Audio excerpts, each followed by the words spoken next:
ഞാൻ ഈ അപകടം നടന്ന കരിമ്പ പനയമ്പാടത്താണുള്ളത്. ദേശീയപാതയാണ്.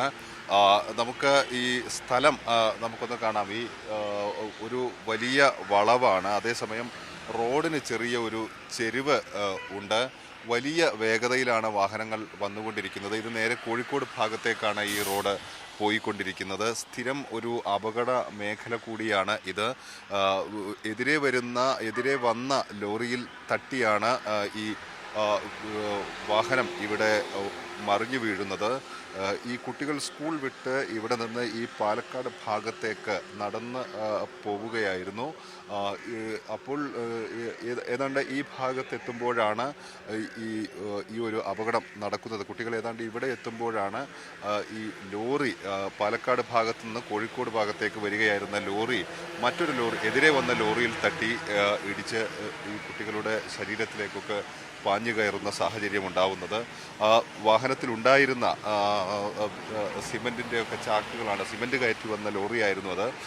ആ ചാക്കുകളുടെയൊക്കെ ദൃശ്യങ്ങളാണ് കാണുന്നത്. ഇന്നലെ തന്നെ ഈ ലോറി എല്ലാം ഇവിടെ നിന്ന് നീക്കം ചെയ്തിട്ടുണ്ട്. 2 ലോറികളും ഇവിടെ നിന്ന് നീക്കം ചെയ്തിട്ടുണ്ട്. വലിയ സ്ഥിരമായി ഇവിടെ അപകടം നടക്കുന്ന ഒരു മേഖലയാണ് എന്ന് നാട്ടുകാരൊക്കെ പറയുന്നുണ്ട്. നമുക്ക് ഈ റോഡിലൊക്കെ ചെറിയ ഗ്രിപ്പൊക്കെ നേരത്തെ ഒരു അപകടം നടന്നതിന് ശേഷം ഇത്തരത്തിൽ ഈ റോഡിലൊക്കെ ചെറിയ ഒരു ഗ്രിപ്പൊക്കെ നൽകിയിട്ടുണ്ട്.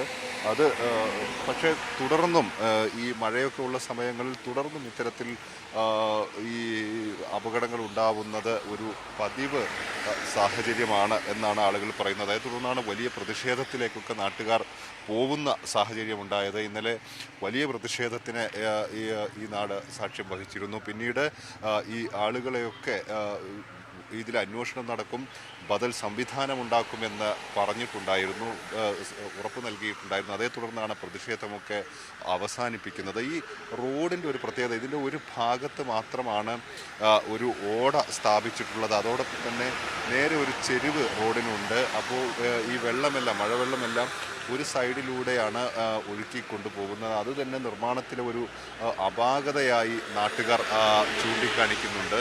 ഡിവൈഡർ ഉൾപ്പെടെ സ്ഥാപിക്കണമെന്ന ഒരു നിർദ്ദേശം നാട്ടുകാർ മുന്നോട്ട് വയ്ക്കുന്നുണ്ട്. അത്തരത്തിലുള്ള ആവശ്യങ്ങളൊക്കെ നാട്ടുകാർ മുന്നോട്ട് വച്ചിരുന്നു. വളരെ ഒരു വലിയ വളവായിട്ട് തന്നെ ഇത് ഇങ്ങനെ നിൽക്കുന്നുണ്ട്. അതുകൊണ്ട് സ്വാഭാവികമായും വലിയ വേഗതയിൽ, ദേശീയപാതയാണ്, വലിയ വേഗതയിലാണ് വാഹനങ്ങളൊക്കെ കടന്നു പോകുന്നത്. ഈ വളവുള്ളത് കൊണ്ട് തന്നെ എതിരെ വാഹനങ്ങൾ വരുമ്പോൾ നേരെ വെട്ടി മാറാനുള്ള ഒരു ശ്രമം ഡ്രൈവർമാരൊക്കെ നടത്തുന്നു എന്ന് നാട്ടുകാർ പറഞ്ഞിരുന്നു ഇന്നലെ തന്നെ. അതാണ് ഇത്തരത്തിൽ പതിവായി ഈ അപകടമുണ്ടാവുന്നതിനുള്ള ഒരു സാഹചര്യമെന്നാണ് നാട്ടുകാർ പറയുന്നത്.